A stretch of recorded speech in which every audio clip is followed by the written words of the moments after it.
এটা অবশ্যই কিছুটা আনন্দ দেয় আপনাদের। কিন্তু আমি বলতে চাই ভিন্ন কথা।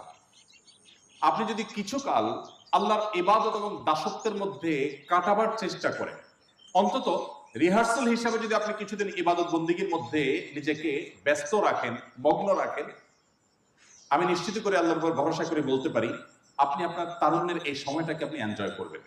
ইবাদতেও স্বাদ আছে, মানুষের উপকার করার মধ্যেও স্বাদ আছে, সামাজিক কাজ করার মধ্যেও স্বাদ এবং তৃপ্তি আছে, বরং সেই তৃপ্তি ভোগের চাইতে স্বেচ্ছাচারী যে জীবন যাপন এটার চাইতে অনেক বেশি উপভোগ্য হয়। শয়তান আমাদেরকে সেদিকে যেতে চায় না, দিতে চায় না। নবী করিম সাল্লাল্লাহু আলাইহি সাল্লাম বলেছেন, কিয়ামতের ভয়াবহতম দিনে আল্লাহর আরশের নিচে যে মানুষগুলো ছায়া পাবে, সেই মানুষগুলোর মধ্যে ওই তরুণ এবং ওই যুবকরা থাকবে, ওই তরুণী যুবতীরা সেখানে থাকবেন যাদের তারুণ্যকে তারা আল্লাহর ইবাদতে কাটিয়েছেন। শাবুন নাশআ ফি ইবাদাতিল্লাহ, যে তরুণ তার তারুণ্যকে